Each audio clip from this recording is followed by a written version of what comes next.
Ça vous est déjà sûrement arrivé de faire des photos au flash. Oui, même moi. Et d'avoir une jolie bande noire sur un bout de votre photo. Non, ne vous inquiétez pas, votre appareil n'est pas bon pour le SAV. Dans ce wiki, je vous dis pourquoi en vous expliquant ce qu'est la synchronisation flash. Réponse rapide. C'est le temps de pause le plus rapide où le capteur est entièrement dévoilé, ce qui permet donc à la lumière du flash d'arriver jusqu'à lui sans encombre. La synchro flash est souvent entre 1/160e et 1/300e de seconde. Réponse moins rapide. Il faut dans un premier temps savoir qu'il y a deux types d'obturateurs sur nos appareils photo. En premier, l'obturateur central. C'est le moins répandu car on le retrouve surtout sur des appareils moyen format, des chambres ou certains appareils à focale fixe. C'est un diaphragme souvent inclus dans l'objectif qui se replie et se déplie afin de laisser rentrer la lumière. Vous savez, comme dans James Bond. Ouais. D'ailleurs, Spectre est vraiment mauvais. Il a l'avantage de permettre une synchro flash à toutes les vitesses. Bon, c'est génial, mais ça ne concerne malheureusement pas les appareils que nous utilisons. Nous, pauvres mortels. En deuxième, l'obturateur à rideau. Mais non, pas comme sur les fenêtres. Celui-ci est placé devant le capteur de l'appareil. Il se compose de deux rideaux. Lorsqu'on déclenche une photo, le premier se relève pour laisser entrer la lumière, puis le second se relève pour... ne plus laisser passer la lumière en fait, hein. You shall not pass! Cela permet d'avoir une vitesse d'obturation ultra rapide, mais réduit considérablement le temps de synchro flash possible. Je vous connais bien et je sais que vous allez me demander, mais pourquoi cela réduit considérablement le temps synchro flash possible? J'y arrive, ne vous inquiétez pas. Avant, pour un petit récap, voici les synchro flash de nos appareils photo.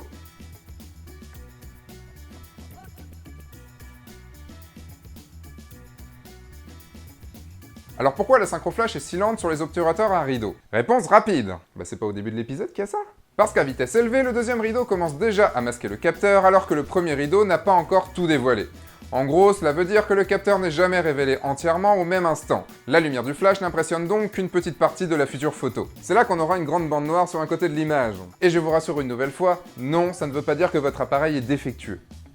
En lumière continue, il n'y a pas de problème, car celle-ci reste constante durant toute la durée du déclenchement, contrairement au flash qui est réduit à un très court instant. Dans un studio noir, il n'y a toujours pas de problème, car la lumière du flash ultra rapide fige le mouvement. Et comme il n'y a pas d'autres lumières parasites, il n'y a pas de filet apparent. La synchro flash devient vraiment un problème lorsqu'on veut mixer une lumière continue avec une lumière flash. Tout mouvement sera perçu par le capteur tout au long de la pose, et donc il y aura un flou de bouger autour d'un sujet net.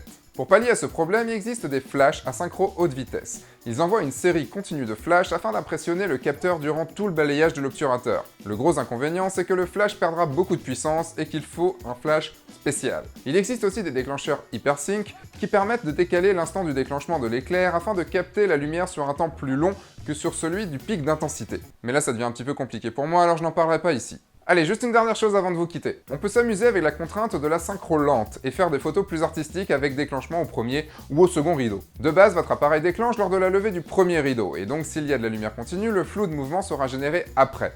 On aura donc une photo un peu bizarre car le sujet sera en retard sur les traînées de lumière. C'est en déclenchant au deuxième rideau que ça devient un petit peu plus marrant, car on peut donner une grosse impression de vitesse à un sujet en mouvement. Un peu comme Flash, vous savez le gars qui court super vite.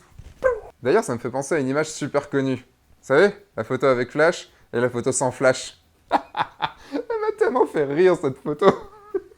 Voilà, vous savez tout sur la synchro flash. Maintenant, à vous de jouer et de contourner les limites de votre boîtier. Et de la physique. Si vous avez aimé cet épisode, n'hésitez pas à le partager à quelqu'un qui pourrait en avoir besoin. Et vous pouvez cliquer ici pour recevoir un big épisode exclusif F1.4 traitant de Photoshop. Je vous dis à dimanche prochain pour un nouvel épisode de F1.4. Entre-temps, sortez, faites des photos et amusez-vous. Au revoir.